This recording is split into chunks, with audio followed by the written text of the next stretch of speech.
está dando una palabra profética, algo que iba a cumplirse en el futuro.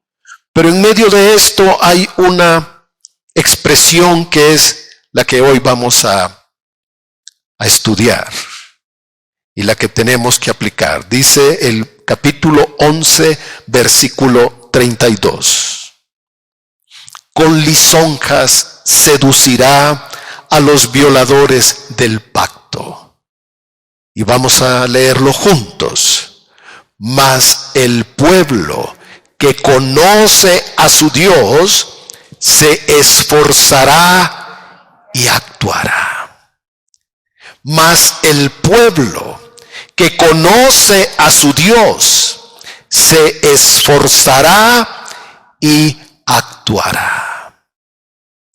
Mas el pueblo que conoce a su Dios se esforzará y actuará.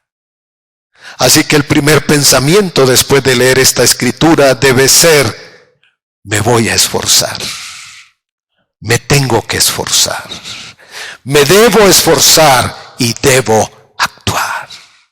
No me puedo quedar con la información solamente. Debo aplicarlo a mi vida.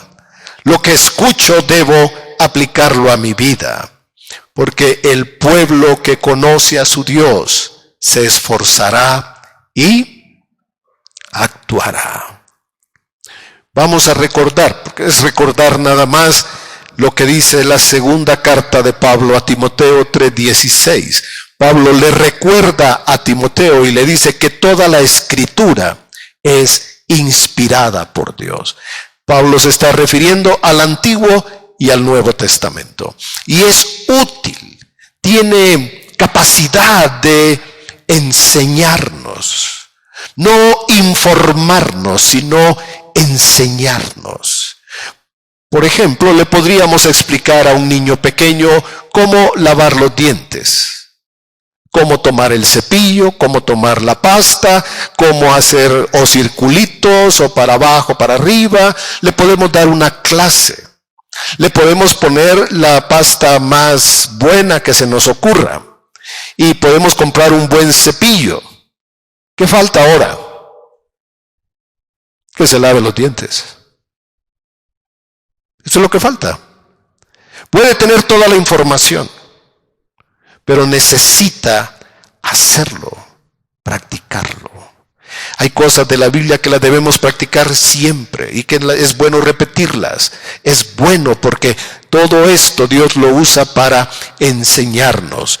Nuestro Padre siempre quiere enseñarnos, corregirnos. Miren, a veces los hijos son grandes, ya son adultos, pero todavía tienen unos hábitos de cómo se sientan. Entonces, ¿qué dicen los padres? Aunque el hijo ya es grande. Siéntate bien. Te estás encorvando otra vez. A ver, siéntate bien. ¿Sí o no? Ya están grandes, ya lo saben, se lo han dicho por años, pero ¿qué necesitan? Practicarlo, aplicarlo. No es que aprendemos cosas nuevas en la Biblia, siempre han estado aquí, solo que debemos tomarlas de acá y practicarlas. Y dice que es bueno para redarguir, o sea, es para convencernos en nuestro corazón de la verdad de Dios, para corregir, para instruir en justicia, a fin de que el hombre sea perfecto, enteramente preparado para toda buena obra. Eso es lo que Dios desea, que nosotros seamos, en otra versión, la Biblia textual dice que estemos completamente calificados, equipados para toda buena obra. Al final eso es lo que Dios desea, que nosotros actuemos bien y hagamos buenas obras, no para salvarnos, sino para expresar que somos hijos de Dios. Amén. Y a través de la Escritura es que nuestra fe y nuestra confianza en el Señor se tiene que fortalecer. Nos reunimos para adorar al Señor y para meditar la palabra, para tomar de las Escrituras alimento que fortalezca nuestro corazón. nuestra mente se alinee con lo que dice Dios. Y así es como podemos aprender a discernir las cosas de este mundo, hermanos. No todo lo que está allá afuera es bueno. Muchas cosas están como maquilladas, parecen buenas, pero no son buenas. Lo que las Naciones Unidas está pretendiendo es desvirtuar la sexualidad, imponer una forma de pensamiento al mundo para que vean las cosas de una manera que no es. Y esa es obra de la oscuridad y de las tinieblas. Y tal vez muchos dirán, pues gracias a Dios, mire, yo no tengo hijos pequeños. Pero hermanos, estarán los nietos. Y hay que hablar por aquellos que no tienen voz. Discernir las mentiras, las trampas del enemigo es nuestra responsabilidad.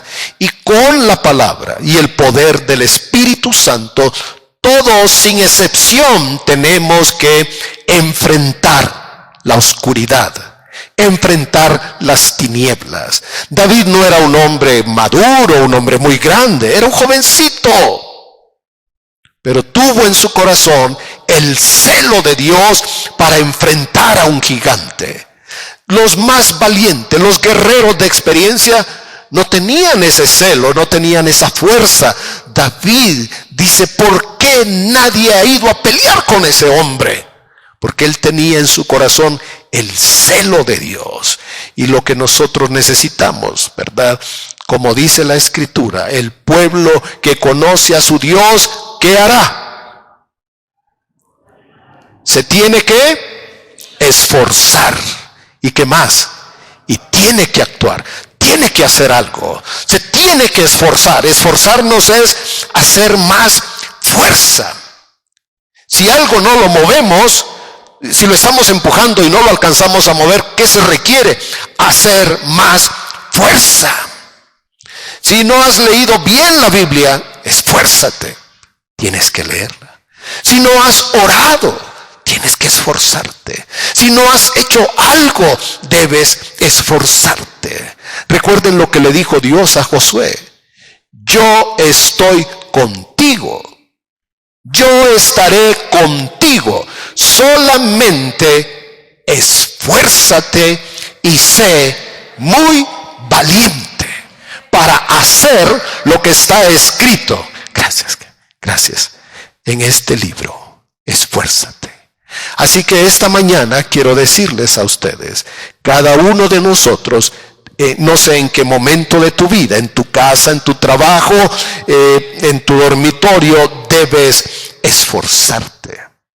Debes dar un paso de acción, debes hacer algo que marque tu vida. Porque Dios no solamente quiere darnos información, como los que están en los noticieros que nos dicen que va a llover. Nos están dando la información. Ahora, ¿qué nos corresponde a nosotros?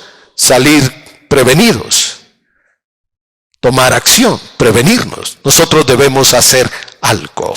Y ahora vamos a pasar al primer libro de Samuel, capítulo 11. Comentamos en la reunión anterior acerca de este pasaje que está en el capítulo 11, primer libro de Samuel. En los primeros 2 versículos tenemos el principio de esta historia. Recuerden que Dios nos habla de muchas formas, de muchas maneras. Dios nos habla. Y hoy Dios nos quiere hablar a través de una historia. Y nosotros somos responsables de sacarle provecho a esta escritura. Empieza diciendo después. Porque en el capítulo anterior, capítulo 10, Saúl había sido nombrado el rey de Israel. Y él empieza sus funciones de la manera quizás más descuidada, porque no hizo nada, absolutamente nada. Él fue ungido para ser rey. Pero no se ve que él estuviera tratando de organizar a Israel como una nación, como establecer él su reino. Antes de Saúl, Israel era gobernado por el consejo de los jueces. Los jueces, tenemos un libro que se llama, tiene ese título, eran hombres, mujeres que Dios usó para enfrentar a sus adversarios. Y ahora dice, después del capítulo 10, del nombramiento, fue ungido por Samuel. El profeta Samuel fue el que ungió y le dio la palabra a Saúl. Dice ahora, después subió Naas, amonita. Y miren, cada palabra nos enseña a nosotros. ¿Qué fue lo que este hombre hizo? Dice, acampó. Fue y se posicionó. Solo se puso enfrente amenazando. Dando un mensaje, los voy a destruir, los voy a matar. Nosotros tenemos la fuerza, el poder, los soldados, las armas para hacerles daño. No los están atacando, solamente se posicionaron, acamparon, dice, contra una ciudad que se llama Jabes de Galaad. La región, toda esa región tenía ese nombre de Galaad, y la ciudad Jabes de Galaad. Y todos los de Jabes, pues miren, todos se pusieron de acuerdo y fueron para hablar con Naas y decirle que haz alianza con nosotros y te serviremos. Habría que ahondar un poco la historia para conocer que mucho antes Dios les había dado esa tierra, pero ellos fueron muy negligentes para tomar posesión, fueron muy negligentes para tomar todas las promesas de Dios, y ahora tienen a un enemigo que se ha fortalecido y que viene contra ellos, y lo único que ellos ven es, te queremos servir. Pero este Naas les respondió con estas palabras, tengo una condición, haré alianza con ustedes. Dice, que a cada uno de vosotros, de todos vosotros, saque el ojo derecho y ponga esta afrenta sobre todo Israel. Leí diferentes versiones, este pasaje lo he leído en muchas versiones y en otras, aquí se puede ver, pero en otras se ve todavía más claro que él dice, yo les quiero sacar el ojo derecho a ustedes. Yo. No era que él iba a poner a sus hombres a hacer eso, sino que este hombre quería hacer eso. A cada hombre valiente, soldado, le quería sacar él el ojo derecho. Y vamos a entrar un poquito más en esta historia. Lo que quiero señalar ahora es que tenemos aquí 5 personajes que intervienen en este capítulo. El primero es, ya dijimos, Naas, que tiene un nombre que lo representa a la perfección, porque Naas significa serpiente. Y él representa todo lo malo. Después tenemos a las víctimas en este caso, los que están siendo amenazados por Naas y su ejército, los habitantes de Jabes Galaad. Los terceros son los habitantes de la ciudad donde vivía Saúl, que se llama Gabaa. Después, el que interviene aquí es el rey Saúl.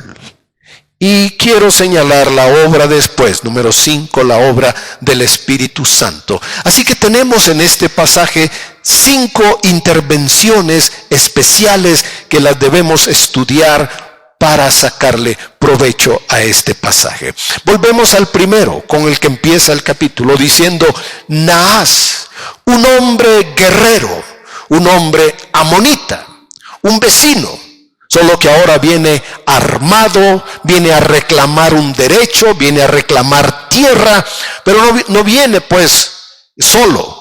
Viene con un grupo de hombres que intimidan a los de Jabes, por eso ellos quisieron hacer las paces. Lo que descubrimos en este hombre es que tiene en su corazón odio. Tiene un deseo de venganza, un deseo de hacer daño. No es un hombre con el que se pueda negociar, como pensaron los de Jabes, que dijeron, hagamos una alianza y nosotros te vamos a servir. No nos hagas daño, no nos mates. Pero este hombre no quería hacer este tipo de negociación. Israel anteriormente cometió ese error. Si ustedes leen después el primer capítulo del libro de Jueces, dice que cada tribu no los expulsó, pero los sometió. Dice, la tribu de Simeón no los expulsó, pero los hizo tributarios. La instrucción del Señor, el mandato del Señor era destruirlos y expulsarlos de la tierra. No hagas alianza, no hagas pactos, no le des tus hijos, no hagas comercio con ellos. Pero el pueblo de Israel pensó, bueno, no los podemos sacar, pero por lo menos vamos a negociar con ellos. Pero menos, les vamos a sacar ventaja, les vamos a cobrar un impuesto. Ellos estaban desobedeciendo a Dios. Si Dios había dado una instrucción. Y quiero hacer una observación tal vez, porque este pasaje puede despertar en todos nosotros un pensamiento. ¿Cómo es posible que Dios le esté diciendo a Israel que vaya y que mate a todos esos habitantes? Bueno, tendríamos que renovar un poco nuestra mente para entender que Dios hace justicia, que Dios es justo y que Dios trae juicios. Dios trajo un juicio, un castigo sobre Egipto cuando murieron los primogénitos. ¿Por qué? Porque Egipto había matado los primogénitos de Israel. Ellos habían derramado sangre, esa sangre volvió sobre sus cabezas. Dios le dijo a Abraham, tu familia, tu descendencia va a ir a Egipto y ahí van a estar 400 años.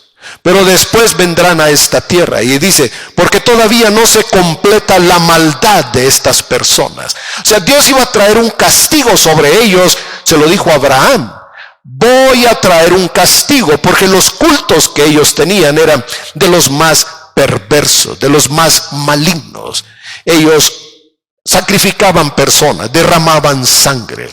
Eran sanguinarios, perversos, en toda forma. Eran cultos que de veras lo espantan a uno cuando uno empieza a estudiar cómo era que ellos tenían esta clase de dioses.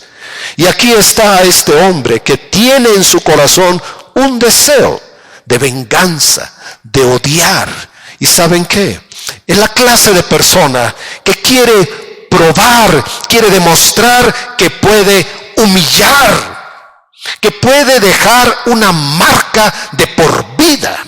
Es un hombre que encarna al diablo. Es un hombre que manifiesta una maldad, perversión, un deseo maligno de herir, de destruir, de matar. Como dice Juan 10:10, el enemigo vino, ladrón vino para hurtar, para matar y para destruir. No solamente quiere demostrar su poder, su dominio, su control, quiere destruir. Y este hombre quiere sacar el ojo derecho. ¿Por qué el ojo derecho? En la antigüedad y siempre en la historia, ustedes deben saber que el número de las personas derechas es más grande que el de los izquierdos. Los soldados se cubrían con un escudo y apenas podían sacar un poquito su ojo derecho para enfrentar al enemigo. Nahas quiere anularlos como un ejército. Si sacan el ojo derecho, no estarían en condición de prevenirse para la guerra, no estarían con toda la capacidad para enfrentar a un enemigo. Así que Nahas quiere poner una marca de vergüenza y de humillación y quiere anularlos de por vida. Este es Nahas. Ahora quiero pasar a los habitantes de Jabes. Yo les llamo víctimas. Son las víctimas. Y cuando hablamos de víctimas, hay dos clases de víctimas. Los que se hacen las víctimas. ¿Están conmigo?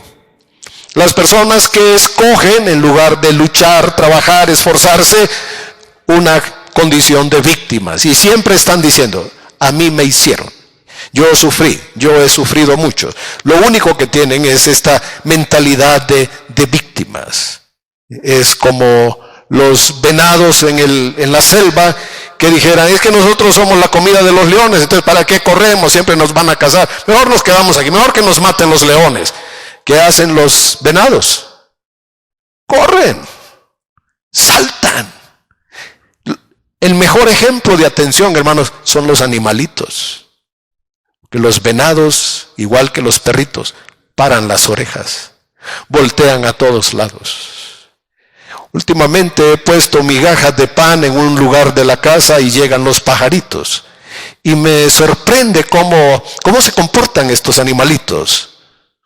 Ellos llegan y ahí está la comida, pero no se van sobre la comida. Primero voltean a ver para todos lados y se aseguran de que no haya una trampa y después empiezan a comer. Y luego paran y voltean a ver y ahí están, siempre alertas. Me llama la atención, solo son pajaritos, su cerebro es pequeñito. Pero hoy, ¿qué le pasa a las personas con el celular? Van por la calle y los atropellan, caen en un agujero, se tropiezan, caen en toda clase de formas. ¿Por qué? Porque van distraídos. Si ustedes tienen un perrito, en cuanto tú le hables, el perrito ¿qué hace? Levanta las orejas. Y puede ser que tú le estés hablando y si él escucha otro ruido, ¿saben qué hace con la orejita? La mueve en otra dirección. Ellos están alertas. Los venados, su vida depende de estar alertas. Así que son muy reservados, muy cuidadosos. Y aquí tenemos a estas personas que considero que son víctimas reales, verdaderas, porque ellos están en desventaja, no tienen un ejército, no tienen armas, además la ayuda está como que, la salida de México hacia el sur, allá por Tlalpan. ¿A qué hora vamos a pedir auxilio? Decimos, pues rápido, pastor, por un celular. No lo había en aquel entonces. Una llamada no resolvía eso. Mandamos al más veloz, porque era a pie. Había que caminar como 60, 70 kilómetros para ir a pedir ayuda. Y después no sabían ellos si iba a venir la ayuda. Por eso los veo en una condición de víctimas. Ellos piensan que están a merced de la serpiente. Ellos creen que nadie los puede ayudar, por eso se someten voluntariamente. Ellos saben que todavía no hay un ejército, no hay un rey.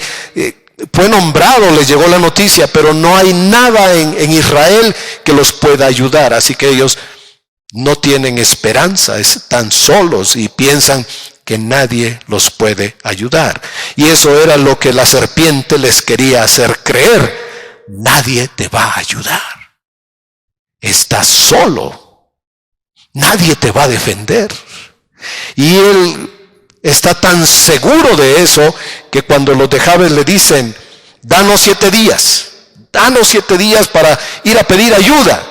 Y él dice, claro, tomen ese tiempo, porque él estaba seguro de que nadie los iba a venir a ayudar.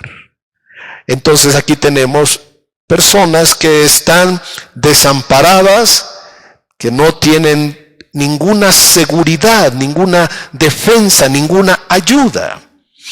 Y para todas las personas que se sienten así, el Evangelio les tiene que dar una buena noticia. El Evangelio les tiene que dar el poder de Dios. El mensaje de Jesús nos tiene que dar fuerza, valor. El poder del Espíritu nos tiene que fortalecer para levantarnos, quebrantar ese yugo y decir las cosas, hablar en el nombre de Jesús. Y ahora, pero ya lo dije, no quiero ser repetitivo. Hay personas que se hacen víctimas y viven toda la vida como víctimas y adoptan esa actitud. Dicen, bueno, es que yo no puedo hacer nada, yo no puedo ser aquí, yo no puedo ser allá. En la Biblia dice, por ejemplo, si una muchacha virgen, dice, estaba comprometida. Si la muchacha, pongan atención a esto, si es virgen y ella está comprometida, pero en el campo alguien la atacó y la violó. Dice, ella es inocente, porque pudo gritar y nadie la escuchó. Pero en otro caso, donde la mujer pudo gritar, donde la mujer pudo levantar la voz, dice, los dos actuaron mal. En Israel había pena de muerte, no sé si ustedes sepan. Decimos, no, pastor, eso es muy feo. ¿Dónde están los derechos humanos? Debes leer bien tu Biblia. Debes aprender a leer tu Biblia. Porque eso es lo que piensa Dios. El mal debe ser castigado. No debe ser tolerado. No debe ser permitido. Tenemos algo que hacer en esta sociedad. Levantar la voz, levantar nuestra oración, que Dios quebrante el mal. No lo podemos permitir, no lo podemos tolerar, no podemos ser indiferentes. Ahora vamos al versículo 4, donde dice que los mensajeros llegaron hasta la ciudad de Saúl, que se llama Gabaa. Y dieron estas palabras a todo el pueblo. Y aquí nos debe llamar la atención la respuesta del pueblo. ¿Qué hicieron ellos? ¿Se pusieron a qué? A llorar. Alzaron la voz. Ellos, me imagino que, aquí yo creo que aquí hay una mezcla de emociones y sentimientos, como el dolor por lo que otros estaban viviendo, pero también el dolor, la angustia, la preocupación que viene del temor. Que no vengan con nosotros a hacernos eso. Que no nos pase a nosotros también. Y debo hacerles una pregunta, hermanos. ¿Cómo reaccionan las personas que tienen temor? ¿Cómo reaccionan las personas que tienen temor en su corazón cuando reciben una mala noticia? Con desesperación, con angustia, con dolor. No ven esperanza, entonces gritan, lloran, porque no tienen fortaleza en su corazón. Y lo que Dios le quiere dar a cada uno de sus hijos y a cada una de sus hijas es el valor, la fuerza, el poder del Espíritu Santo para hacer lo que es correcto. Amén. Así que tenemos al pueblo de Saúl que está desesperado, está llorando, no sabe qué hacer, aquello está muy lejos, no hay un ejército, no hay una fuerza que se levante contra aquellos, y ellos están desesperados. Pero gracias a Dios que las cosas no se quedan así, hermano. El siguiente personaje, el número 4, es Saúl. Saúl aquí es un hombre diferente, es un hombre que actúa conforme al propósito de Dios. Y dice que al oír Saúl estas palabras, lo que estaban diciendo, ¿qué pasó, hermanos? Debemos saber esto. ¿Qué pasó? Que el Espíritu de Dios vino sobre él con poder. Saúl viene del campo, viene del trabajo, viene con sus bueyes. Y es un día de cansancio para él. Y cuando oye la noticia, primero ve que todo el mundo está llorando. Y él dice, ¿qué pasó? Y le dan la noticia. Es que allá a nuestros hermanos les van a sacar el ojo. Y yo pienso que él tenía ahí la opción de ponerse a llorar con todo el pueblo, correr en círculos y estar desesperado y gritar y reclamarle a Dios. ¿Por qué Dios? Pero ese no era el corazón de Saúl, hermanos. Y doy gracias porque en ese momento Saúl estaba muy bien en su corazón con Dios. Hacía poco tiempo había sido nombrado. Hacía poco tiempo había sido nombrado como rey. Ahora él tiene una oportunidad de hacer lo correcto ante Dios. ¿Y qué dijo él? Se llenó de ira. Yo les digo, hermanos, hay cosas malas que nos deben doler y nos deben dar coraje. Nos debe causar un enojo, una molestia. Debemos decir, basta, no más. En el nombre de Jesús, basta. basta. Esa debe ser nuestra actitud.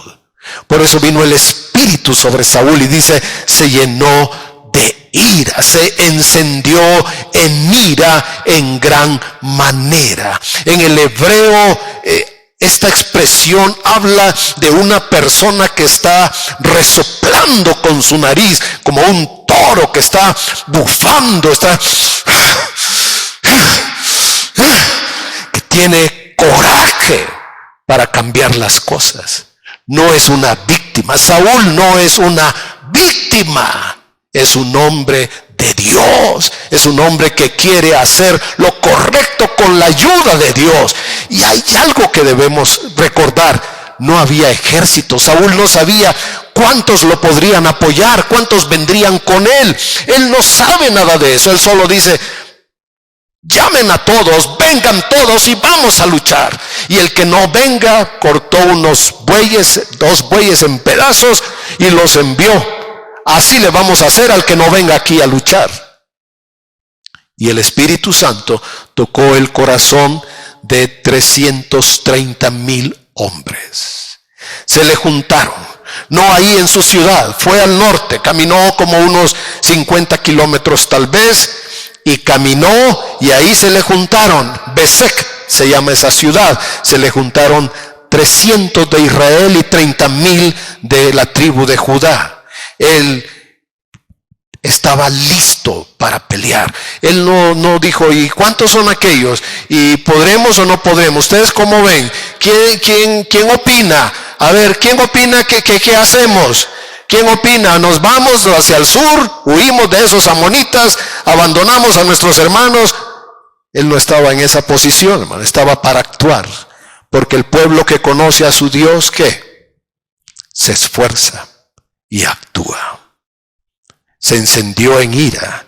Él no podía concebir cómo esas amenazas estaban intimidando al pueblo de Dios. Y la ira lo llevó a la acción, a matar los bueyes y a hacer un llamado. Y dice el versículo 7 que cayó el temor de Jehová sobre el pueblo. No miedo, sino el temor de Dios para hacer lo correcto. No importaba si morían. Ellos sabían que tenían que luchar, no había opción. Hay que hacer lo correcto, aunque nos cueste la vida. Por lo menos así pensaban los primeros cristianos. No se intimidaron con la persecución. Los iban a matar, pero no renunciaron a Jesús. Hoy con poquito la gente se ofende. A veces la gente escucha una palabra en la congregación, no le gusta y mejor ya no regresa. O alguien no lo saludó y entonces dice, no, mejor me cambio de iglesia, aquí no hay amor. Con poquito, tenemos una generación muy frágil. Necesitamos hombres como Saúl. ¿Quién dijo amén? Necesitamos hombres como Saúl. Necesitamos hombres llenos del Espíritu Santo, que levanten la voz, que se armen de valor, que tengan necesidad de hacer algo. Porque aquí no era optativo, hermano. Vas a la guerra y lo único que puede pasar, o ganas o mueres. ¿Ellos qué dijeron? Tenemos al Señor.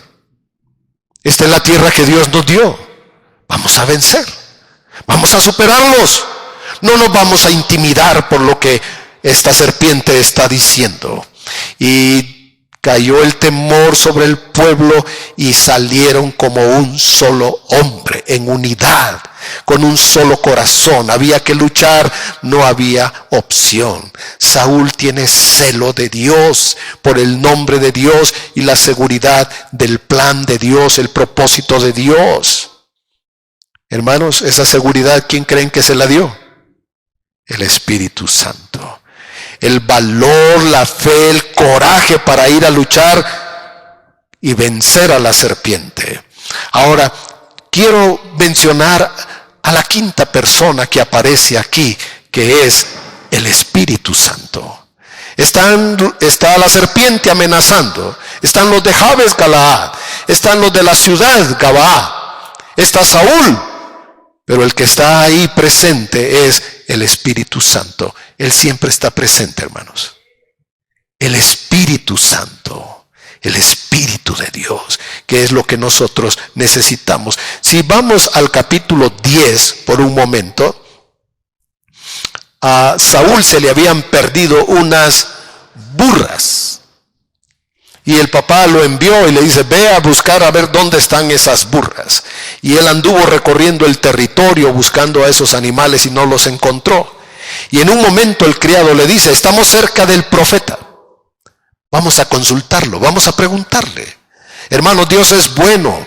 Aún de nuestros negocios le podemos preguntar al Señor. Y fueron con el profeta. El profeta le dijo, mira, no te preocupes por las burras, pero Dios tiene algo especial para tu vida.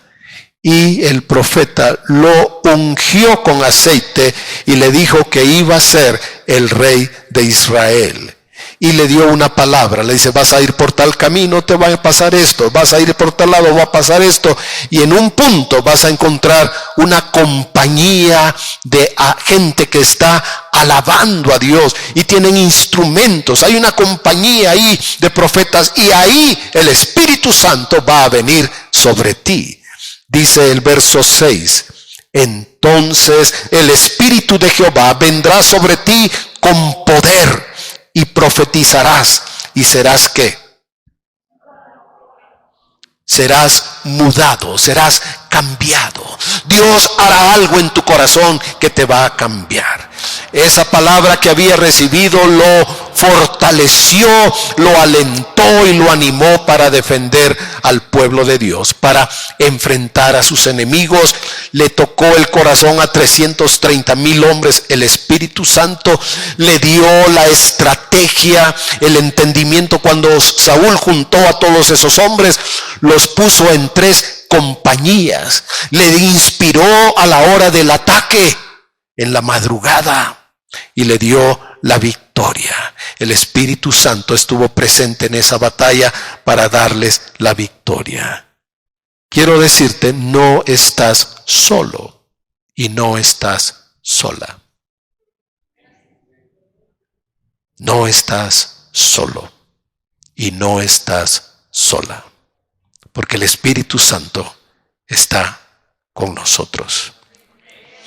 Y tenemos una lucha, una batalla espiritual. Todos los hijos de Dios enfrentan una batalla. Todos.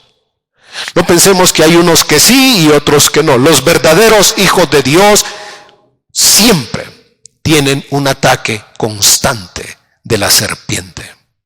Porque la serpiente quiere destruir, quiere avergonzar, quiere humillar. Pero dice Pablo, lo que te estoy diciendo es que hay una lucha. No para que te intimides, no para que tengas miedo y digas, ay, todo esto me pasa por ser cristiano. No, para que entiendas que Cristo en la cruz venció a la serpiente. Que Cristo en la cruz derrotó las tinieblas. Y que Él dijo, le doy a ustedes autoridad. En mi nombre echarán fuera demonios. Estas señales seguirán a los que creen. En mi nombre echarán fuera demonios. Pablo le escribe a los Efesios, capítulo 6, y le dice, 6:11, tomen la coraza, tomen la armadura, las armas que el Señor provee para que puedan permanecer firmes frente a las tácticas de engaño, de mentira, de decepción del enemigo. No estamos peleando contra seres humanos, sino contra gobernadores, autoridades, poderes cósmicos que gobiernan las tinieblas, contra fuerzas espirituales de maldad en los dominios celestes. Los hijos de Dios, cuando nacemos de nuevo, nacemos a un reino que está en guerra. Es como el niño que nazca ahora en Ucrania. Él no tiene la culpa. Él no tiene responsabilidad si nace o ha nacido en estos tiempos, en este año de guerra. Ellos son inocentes, pero han nacido en un país que está en guerra. Cuando nacemos al reino de Dios, nacemos en unas condiciones donde hay una guerra. Pero Dios no nos advierte de eso para que nos intimidemos, sino para que nos preparemos. para que tomemos las armas de nuestra milicia, para que tomemos una armadura que nos defienda. Así que quiero decirte, no temas, no eres una víctima del enemigo, una víctima de la serpiente. No permitas en ningún momento que algo te haga sentir que eres una víctima como los de Jabes de Galaad y que no puedes hacer nada. Porque algo puedes hacer para librarte, para enfrentar, para luchar. David no dijo, bueno, voy a ir a un curso de puntería, voy a ir a ver cómo perfecciono el arte de la puntería. Él sabía que Dios le iba a dar la victoria. Amén. Ahora no creas, no temas, no creas las mentiras, las amenazas, todo lo que el enemigo está tratando de hacer para intimidar, para presionar, para humillar. No lo permitas, no lo aceptes, no lo creas en tu corazón, porque él no va a descansar. Y quiero leer con ustedes en el libro de Colosenses capítulo 2, verso 15. Porque tiene una palabra para la iglesia, una palabra para cada uno de nosotros. Lo que hizo Cristo en la cruz del Calvario, dice el apóstol Pablo, despojando. Eso significa quitarles fuerza, poder, influencia, dominio. Los despojó. Es como los ladrones que asaltan a alguien y le quitan hasta la ropa. Le quitan no solo la billetera, también le quitan la ropa, el cinturón, los zapatos, todo. Eso significa despojar, quitar todo. Y dice, despojando ¿a quién? A los principados y a las potestades. Los exhibió públicamente, triunfando sobre ellos. ¿Dónde? En la cruz. Jesús ya venció a la serpiente, a ese que te quiere intimidar, a ese que quiere abusar, a ese que te quiere hacer daño, a ese que ha acampado para intimidarte, a esa serpiente. Jesús ya la venció. Jesús ya la venció. Solo que ellos actúan como que esto no fuera cierto. Nosotros debemos actuar porque sabemos que es cierto, que así pasó. Y debes decir, tú debes decir en tu corazón, la victoria de Jesús es mi victoria. La victoria de Jesús es mi victoria. La victoria de Jesús es mi victoria. Ahora ya vimos que habían 5 personajes. ¿Con quién te quieres identificar? Por supuesto que con la serpiente ninguno. Pero te quieres identificar con las víctimas, quedarte como una víctima y decir, es que yo no puedo hacer nada, yo así estoy aquí, yo estoy a merced. No, esa no creo que sea la mejor opción. O si te quieres trasladar a Gabaa a llorar y a quejarte y a sufrir y a decir, ¿por qué pasa esto, Dios mío? Levantar la voz y llorar y quedarte también como víctima, pero llorona. ¿O quieres ser como Saúl? Saúl fue movido por el Espíritu Santo. Todos los que son de Jesús tienen el Espíritu de Dios. Para que enfrentemos lo malo. Para que nos pongamos en una posición de decir, basta, no más. Algo puedes hacer con la ayuda y el poder del Espíritu Santo. Y tienes al Señor que te da el valor para hacer lo correcto. La victoria de Jesús es nuestra victoria. Porque el pueblo que conoce a su Dios, ¿qué? Se esforzará. Tal vez hoy Dios te está diciendo, debes esforzarte. Debes hacer un esfuerzo en tu vida. Debes hacer lo que no has hecho hasta este momento. Debes hacerlo. Debes actuar. Porque a veces las personas, miren, he conocido personas que coleccionan recetas de cocina. Dice, ay, esta está muy buena. Esta otra está muy buena. y tienen libretas y tienen toda clase de información. ¿Saben cuándo las preparan? ¿Cuándo? Nunca. Son felices viendo las recetas. Ay, se ve delicioso este platillo. Un día de estos lo voy a hacer. Pero no lo hacen. Bueno, debo decir aquí que mi hijo Gustavo, cuando ve una receta, él la quiere probar inmediatamente. Él está listo y dice, yo quiero hacer esto. Así que pues no le vamos a quitar las ganas y que mantener ese buen ánimo, ¿verdad? Cuando tuvimos nuestra reunión, él preparó el pollo, si ustedes lo probaron, era la receta que él había tomado. Él ve algo y dice, lo quiero hacer.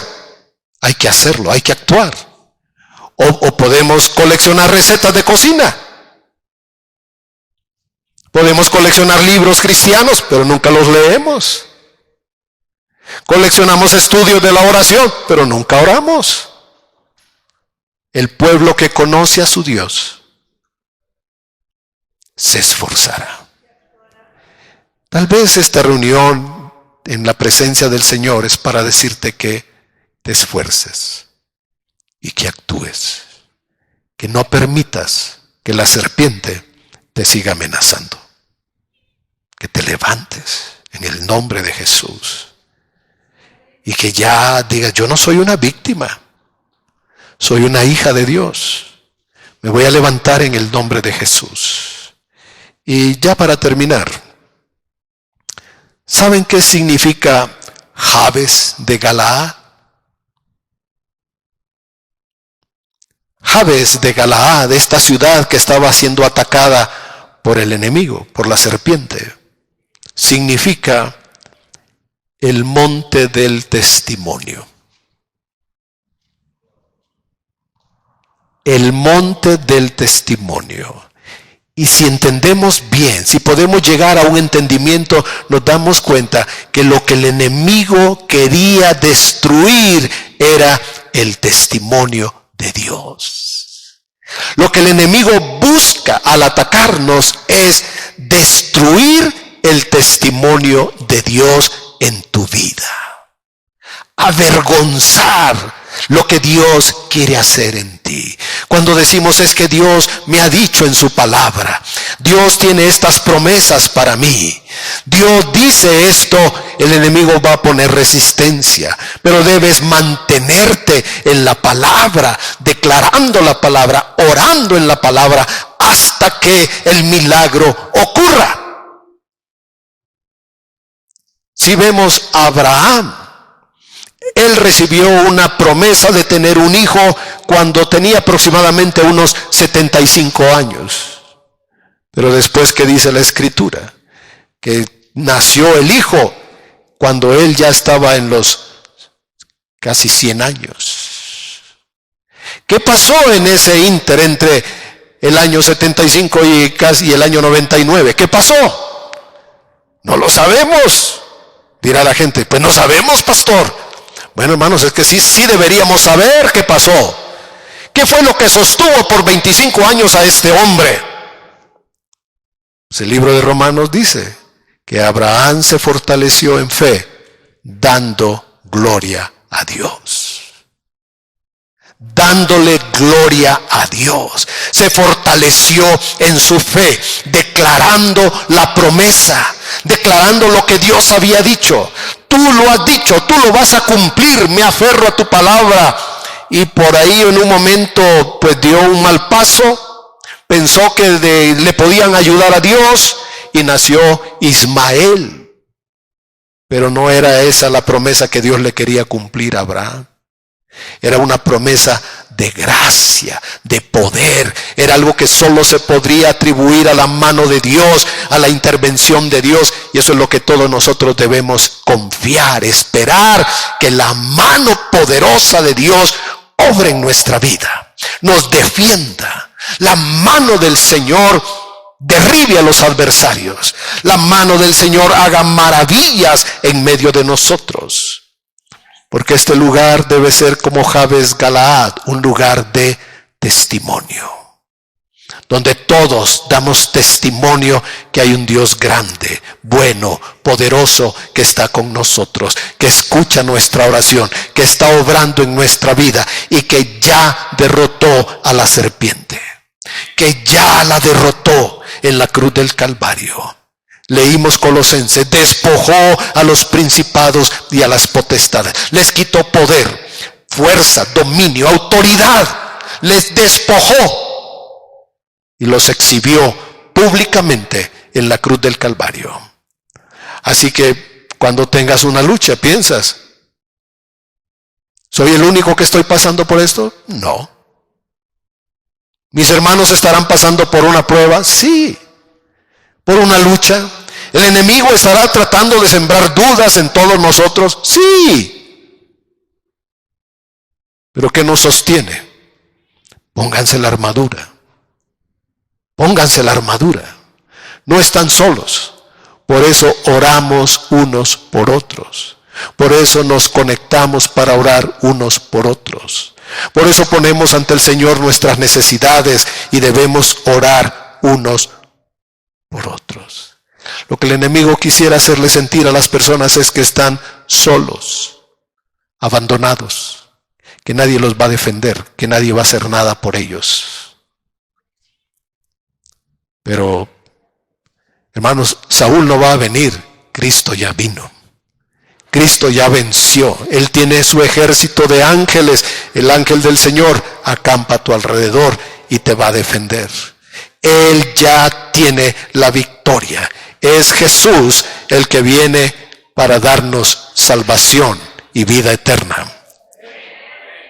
El pueblo que conoce a su Dios se esforzará y actuará.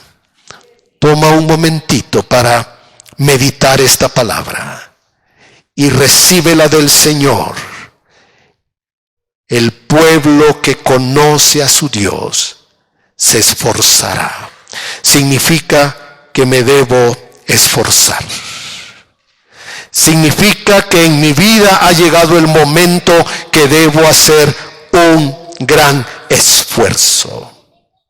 Debo hacer algo que no he podido hacer, que tuve miedo de hacer, y debo actuar. Esta es la palabra para ti hoy. En el nombre de Jesús, esfuérzate, actúa, no temas. La serpiente ha sido derrotada por el poder de Jesús. Recuerda que tu vida es como Jabes de Galaad. Es un testimonio que el enemigo quiere destruir. Es un testimonio que el enemigo quiere avergonzar. Jesús es nuestro Señor y nuestro Salvador. Y oramos en el nombre de Jesús, tener esta victoria en nuestra vida. Experimentar el poder del Espíritu Santo para hacer lo correcto, para enfrentar la oscuridad, las tinieblas, reprenderlas con valor en el nombre poderoso de Jesús.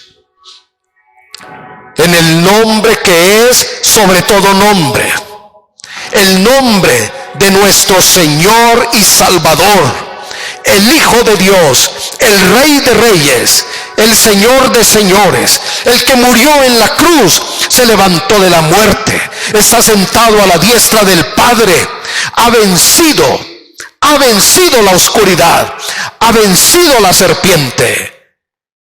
Esa serpiente no tiene poder, no tiene autoridad, no tiene derecho más en tu vida. Te damos gracias, Padre, por tu amor, por tu bondad, por tu misericordia. Porque en algún momento nos hemos sentido como los habitantes de Jabes de Galaad, asediados, intimidados. Y es posible que nos hemos sentido incapaces, derrotados. Es posible que hayamos aceptado las mentiras de sentirnos que nadie nos va a defender, que nadie nos va a creer, que nadie nos va a aceptar. Y el enemigo se ha ensañado para traer vergüenza, dolor, tristeza, aflicción, muerte, como que estuviéramos a merced de la oscuridad. Pero te damos gracias porque diste tu vida para librarnos del mal, para librarnos del poder del lazo del maligno, para darnos una vida nueva, para levantar nuestro rostro con victoria. Te damos las gracias en el nombre de Jesús. Te damos las gracias en el nombre de Jesús. Te damos las gracias en el nombre de Jesús. Naas no te puede intimidar. No pienses que le debes servir. No pienses que estás bajo su autoridad, porque Cristo ya lo venció. Despojó de todo poder, de todo dominio. Solo Cristo en nuestras vidas es suficiente. En el nombre poderoso de Jesús, que seamos libres en la mente y el corazón, en los pensamientos. Seamos libres, tengamos el poder del Espíritu Santo para hacer lo que es correcto. Amén. Amén. Que Dios les bendiga, que Dios les ayude, porque el pueblo que conoce a su Dios se esforzará y actuará. Ahora te corresponde, esfuérzate y actúa en el nombre de Jesús. Amén. Amén. Gracias, Señor. Gracias. Damos gracias. Nuestra ayuda y nuestro socorro viene del que hizo los cielos y la tierra. Amén.